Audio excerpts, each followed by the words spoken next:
apresenta Check-up no rádio. Check-up no rádio com o médico geriatra, Dr. Belísio Neto. Dr. Belísio, seja bem-vindo aqui ao nosso Panorama 95. Bom dia. Bom dia, Marcos. Bom dia, Geraldinho. Bom dia a todos os ouvintes, a todos os internautas. Um prazer, uma satisfação mais uma vez participar aqui do Check-up no rádio com temas relacionados à saúde do idoso. Pegando aqui o gancho aqui do trânsito, tem crescido bastante o número de idosos no volante também? Na verdade, à medida que a população idosa envelhece, aumenta o número de pessoas idosas nessa faixa etária. A quantidade de pessoas aumentando, naturalmente a quantidade de pessoas idosas que dirigem também aumenta. E aí é uma questão que a gente tem que estar bem atento, as famílias estarem bem atentas até quando o idoso pode dirigir. Obrigado, Fatinha. Cafezinho, águazinha gelada só para Dr. Belísio. Pois é, né? Tô aqui desde as 6 da manhã, não recebi nem uma obrigado ainda, né, Geraldinho? Nem um aperto de mão. Vamos lá. Então,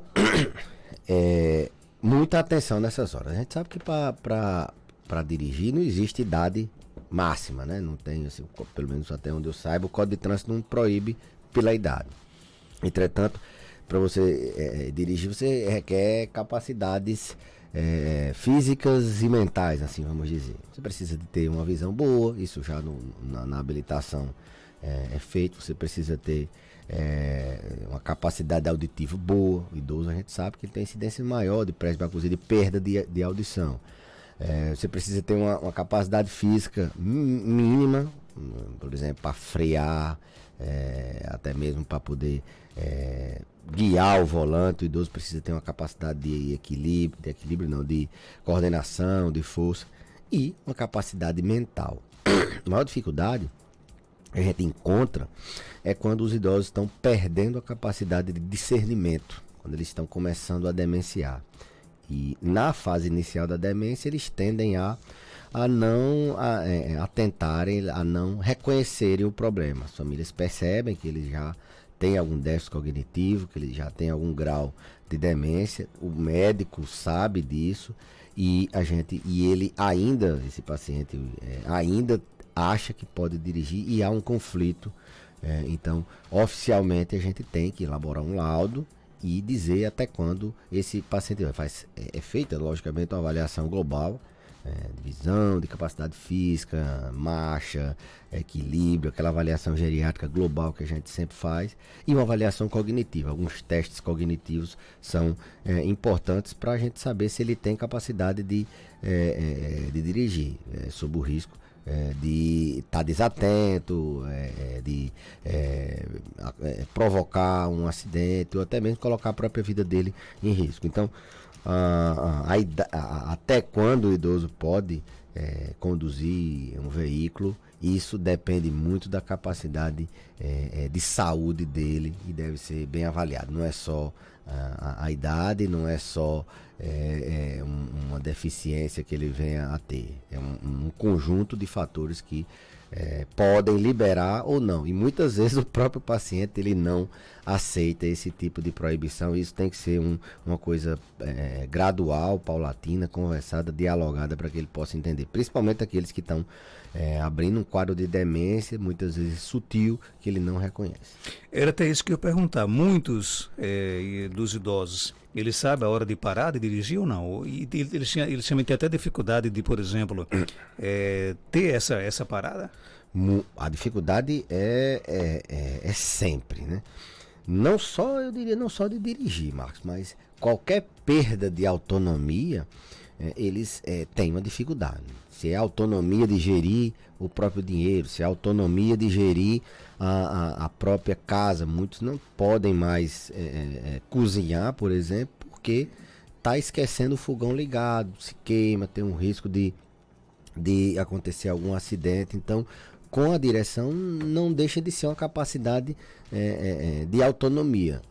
Logicamente que a gente, esses dois pilares de manter o paciente autônomo e independente são duas coisas que a gente está sempre trabalhando. A gente tenta deixar o máximo possível, os objetivos são sempre em cima disso, de deixar ele com capacidade de gerir a própria vida, mas algumas vezes, mesmo ele achando que tem condições, ele não tem. E isso é sempre muito desagradável, é sempre muito complexo para a gente poder retirar uma capacidade que ele imagina que tem e ele não tem. Isso acontece muito nos transtornos não, nas síndromes demenciais, principalmente nas iniciais, seja por Alzheimer, seja por um déficit cognitivo leve, seja por um transtorno neurocognitivo subjetivo, seja por uma demência vascular, corpúsculo de Levy, uma demência por Parkinson, uma demência reversível, uma frontotemporal, qualquer que seja a demência, a gente fala Alzheimer porque é a mais comum. Nas fases iniciais a gente tem mais dificuldade. Nas fases intermediárias, então o paciente já não tem, nas fases moderadas, assim vamos dizer, já não nem lembra mais que consegue dirigir. Tem pergunta aqui no nosso WhatsApp, 992053030. Vamos ouvir. Bom dia. Bom dia, Marcos Dantas. Bom dia, doutor Belísio. Doutor Belísio, eu queria que o senhor, se possível, me respondesse. Esses dias, minha mãe a pressão dela estava muito alta, né? Teve um dia que estava muito baixa, estava 6/4. Aí eu fui, não deu remédio. Aí foi, no outro dia, de noite, a pressão dela estava 20.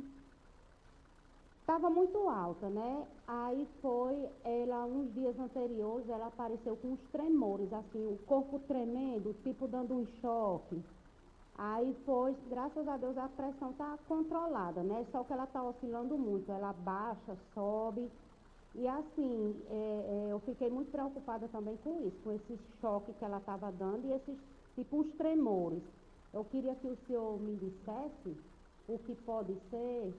E era para ela voltar, era com 6 meses, faz 4 meses. O senhor acha melhor voltar agora? Me responda, por favor. Bom dia. Bom dia, doutor Belísio. Bom dia. Seguinte, a pressão do paciente idoso, ela tem algumas peculiaridades que a gente precisa reforçar na consulta. A primeira delas é que a artéria, onde passa o sangue, onde o sangue leva, por onde o coração manda o sangue, as artérias, e é onde a gente mede a pressão, elas são mais calcificadas, são mais endurecidas. Então isso pode falsear a verificação de pressão. A gente tem algumas manobras técnicas que a gente pode ver se aquela artéria está calcificada e se aquela pressão não está mais acima do que ela realmente está. Na semiologia, com os alunos, a gente trabalha bastante essa questão da pseudo-hipertensão, em virtude dessa calcificação, desse enrijecimento, da manobra de Osler que a gente faz. Então, pode estar falseada essa pressão para cima. E aí, se você não tiver esse cuidado, você pode medicar esse paciente e ele ficar tendo queda de pressão. Então, um dos detalhes é esse. Outro detalhe é que a pressão do paciente idoso, ela pode variar durante o dia, isso qualquer pessoa pode variar, mas ela varia com fatores externos muito mais facilmente do que o adulto jovem. Desculpem. Por exemplo, uma questão de ingestão hídrica. Se o paciente idoso ele bebe bem, ele ingere bem líquidos, ele tem um risco menor dessa pressão variar. Dependendo do ambiente que ele esteja, por exemplo, na nossa região é muito quente, e aí eles podem perder pelo suor e essa pressão ela ficar tendo a gente chama de labilidade pressórica. Ela pode ficar variando mais do que a variabilidade normal durante o dia. Um outro fato são doenças. Algumas doenças elas atuam nesse controle, eu dizia até neurológico da pressão arterial. A pressão a gente tem uma espécie de sensores. Os idosos têm os sensores, os baroreceptores que ficam aqui no pescoço, né? Na região cervical, e eles notam essa variação de pressão. Ele é um sensor, e quando ela está baixa eles tendem a aumentar, quando ela está alta eles eles avisam o organismo. esses sensores, eles envelhecem também, eles têm mais dificuldade de notar essas variabilidades de pressão, essa labilidade pressórica. Então é mais um fator, o envelhecimento dos baroreceptores, esse mecanismo com o qual a gente detecta a pressão arterial. E por último, sim, eu falei de doenças, né? Doenças como, por exemplo, doença de Parkinson, ela atua muito nesse controle pressórico, pelas desautonomias, né? Doenças como diabetes também, ela pode fazer com que a pressão varie mais do que o normal. E por último, e aí respondendo a pergunta da ouvinte, medicamentos. Medicamentos para pressão, eles podem, se não bem assim, medicados, ou se os pacientes não tomam de uma forma adequada, eles podem fazer com que essa pressão ela fique variando. Por exemplo, um medicamento que ele tem que ser feito 2 vezes ao dia, se o paciente só toma uma vez ao dia, ela vai estar controlada durante o dia e à noite ela vai estar descontrolada, porque ele é para funcionar 24 horas. Ou o paciente é para tomar 2 vezes ao dia, ele quer tomar as 2 de uma vez só. Então você pode ter uma queda de pressão no início e depois você ter uma pressão alta. Você pode variar essa pressão. A não adesão ao tratamento também não medicamentoso, se ele é um paciente que faz o tratamento com o medicamento mesmo correto, mas ele tem uma ingestão de sal muito alta, ou ele tem uma ingestão de produtos industrializados, ele tem não controla bem o estresse, e aí isso é um fator, ele tem dor, isso pode variar a pressão para cima ou para baixo, ele não dorme bem. Semana passada a gente falou sobre a apneia do sono, e é um dos fatores de má controle pressórico. A verdade é que precisa ser revisado. A ouvinte, ela é filha de uma paciente, ela pode entrar em contato conosco lá pelo consultório, que a gente pode dar uma orientação. Se for o caso, a gente dá uma avaliada. Mas a orientação para os ouvintes em geral é que a pressão do idoso ela tem algumas peculiaridades, ela pode ser mascarada, falseada, simplesmente pelo envelhecimento das artérias, dos nossos sensores que detectam a pressão arterial, por medicamentos que podem subir, podem baixar. Os próprios medicamentos da pressão, se não forem bem administrados, eles podem alterar essa pressão. Doenças, fatores externos como dor, como sono, isso pode ter. Agora, o que as pessoas têm que entender é que, principalmente aquelas que ficam verificando várias vezes ao dia, não é o caso da pergunta, mas tem muita gente que fica verificando a pressão várias vezes ao dia. Uma hora dá 11%, outra hora dá 13/9, outra hora dá... Então, doutor, a pressão está variando muito. Isso é normal. Se for dentro de uma faixa de normalidade, isso é normal. A gente tem medidas de verificação domiciliar, pede para ir 3, 4, 5 vezes na semana no posto de saúde, verificar, ou mesmo se tiver alguém que possa verificar em casa, ou se for o caso, a gente pede uma monitorização ambulatorial da pressão arterial, o famoso MAPA, aquele exame que coloca um aparelho de verificar a pressão no braço, e ele fica verificando 24 horas. Mas são essas as principais causas que podem fazer com que a pressão do idoso ela tenha variações, desde ela ser mal verificada, se ela está falseada, até todas essas outras situações. Tem mais perguntas? Bom dia. Bom dia, Marcos. Então, eu gostaria de fazer uma pergunta do Belísio. O idoso que é fumante, ele apresenta secreção e às vezes acompanhado de tosse, o que vem assim. Deu para entender a pergunta, doutor Belísio? O tabagismo, o que é que acontece? À medida que a fumaça entra no pulmão, ela vai agredindo o pulmão. E aí o pulmão vai se defendendo. Ao longo do tempo, ele começa a perder a capacidade de defesa. As nossas defesas pulmonares, elas são alguns cílios que a gente tem, uma espécie de pelos que a gente coloca a secreção para fora, coloca micro-organismos. Então perde essa capacidade de drenar a secreção. A própria barreira o próprio tecido ele fica alterado, de forma que a fumaça ela agride ao ponto de o pulmão perder as defesas, ele ficar mais enrijecido, ele ficar com dificuldade de passagem de ar. Então esse pulmão, ele, ao longo do tempo, ele vai ficando agredido, o que a gente chama no futuro de DPOC, enfisema pulmonar. É uma das complicações do tabagismo. Além de câncer de pulmão, além de várias outras doenças que o tabagismo pode levar. Mas, nesse caso da pergunta que é sobre secreção e tosse, quando esse pulmão é muito agredido, quando a doença se desenvolve, o organismo tende como eu falei, perder as defesas, e aí ele tem uma tendência a tossir, a criar secreção, a cansar. São os sintomas da doença pulmonar obstrutiva crônica, a DPOC, que antigamente se dividia em enfisema pulmonar, DPOC e assim por diante, mas quando o paciente é tabagista e ele desenvolve esses sintomas, é sinal que ele está com sintomas de uma doença chamada doença pulmonar obstrutiva crônica.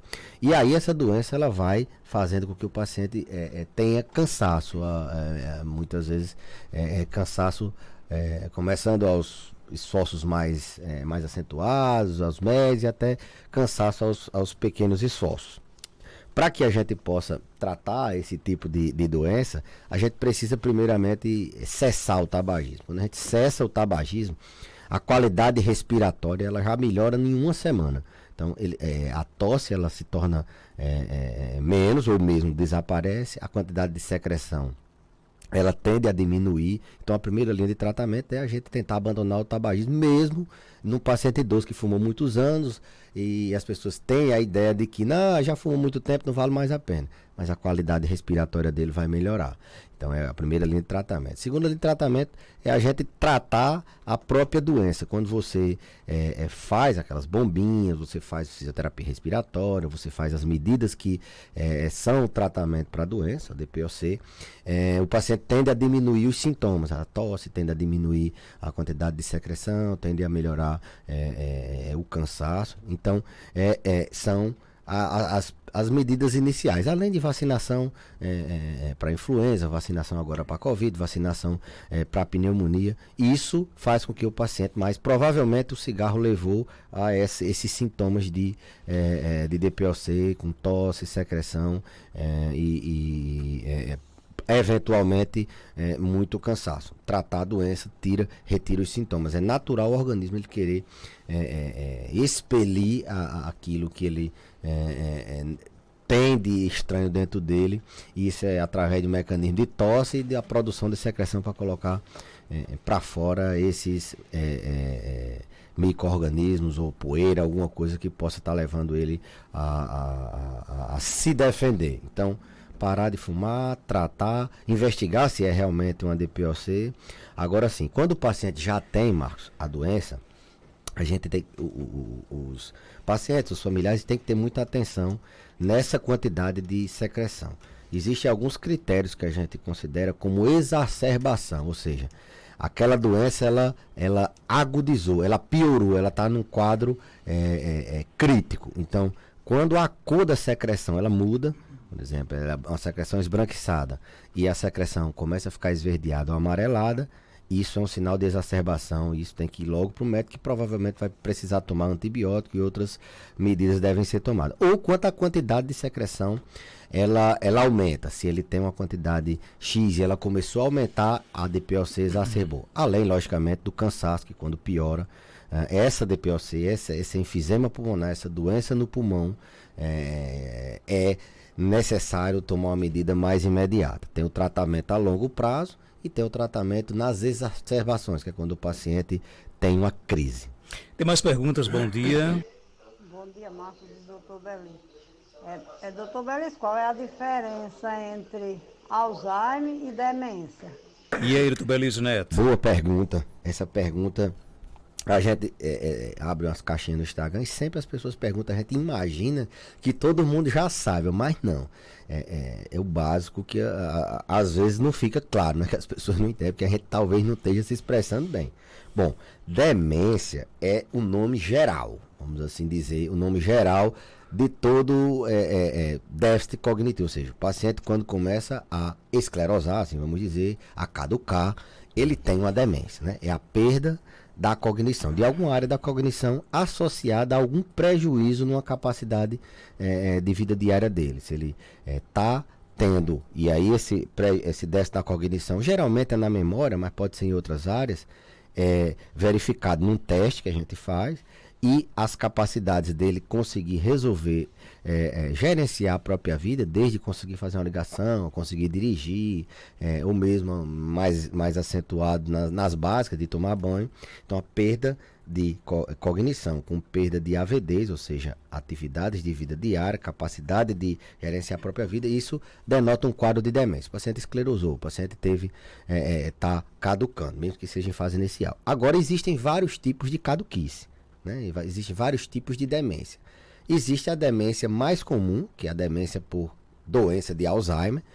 Existe a demência vascular. Existe a demência mista, que é quando tem o Alzheimer com outra demência. A vascular é aquela ocasionada geralmente por doença na circulação do cérebro, após AVC, ou mesmo com micro isquemias no cérebro, então é outro tipo de demência.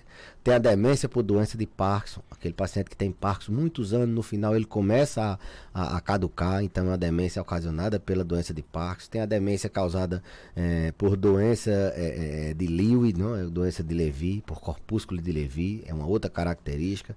Então, demência é o geral, né? A caduquice. Agora, o Alzheimer é um tipo de demência. Então, a gente, quando fala demência, geralmente a gente está englobando o Alzheimer e várias outras doenças que também cursam com demência. Então, a caduquice é o Alzheimer. Mas, aliás, a caduquice é a demência, é o geral. Agora, um dos tipos, e a mais comum, em torno de 60% das demências, é a demência por doença de Alzheimer. Mandar um forte abraço aqui para os nossos amigos queridos, estavam sumidos, família preocupada, mas graças a Deus deram o ar da graça, o Edson Veras e o Edinaldo, né? E Absalão, né? Então, mas graças a Deus... Três São Paulinos. Não sei porquê, depois da vitória do Flamengo no final de semana, sumiram. Acho que a internet tá com problema na casa só dos São Paulinos. O familiar do Veras ligou para mim, que notícia de Edson Veras, não sei, mas apareceu. Parece que faltou energia e internet, não foi na casa deles? E assim, hoje tem Liberta, né? Hoje tem jogo. O coração difícil, já começa a bater forte. Então, querendo dizer que... A gente já começa com 2-0, mas pé no chão. Pé no chão. O flamenguista é humilde. Pra quem já levou 3-0 do América do México. Só que Dorival tá nos ensinando a perder um pouco a humildade, mas não pode. Tá sendo difícil, Tá difícil segurar a humildade, mas a seleção tá bonita. Tá bonito. O Vidal, vou dizer uma coisa, o cara é um craque. Rapaz. E quando estrear... É hoje, mano. Quando Cebolinha pegar ritmo de jogo, quando parece que vem agora o que vem agora, o Oscar, né? Rapaz, não vai caber de tanto jogador craque, né? Mas vamos ganhar. Parece que querem até o Cristiano Ronaldo, não sei, mas tem essa conversa de Neymar, Cristiano Ronaldo, tem por aí. Não sei, vão brigar por uma vaga. Pé no chão. Para tirar a rascaeta daquele Pé no chão, porque... Tranquilidade, sabe que em futebol tudo pode acontecer, né? Depois a gente não esteja vestindo a camisa dos outros times aqui. E eu não quero amanhã começar o programa dizendo que o Flamengo saiu da Libertadores, pelo amor de Deus. Você sabe que teve uma aposta, né? Minha e de Dr. Antos. Não sabe não, qual foi? Foi uma camisa. Teve uma aposta lá no grupo, que a gente vai... Quem terminar na frente... Mas não, faz essas... E apostamos também como o Flamengo passou do Atlético Paranaense. Na outra vez aqui eu passei o programa inteiro com a camisa do Palmeiras. Até hoje os caras mais... Não, mas no caso eu não vou vestir. Eu vou, por exemplo, se eu perder a aposta, eu dou uma camisa do Palmeiras aí. Se ele perder a aposta, ele me dá uma do Flamengo. Tá ok, então. Forte abraço, beleza. Obrigado pela sua participação. Eu que agradeço, Marcos, e até a próxima terça-feira. 7h49.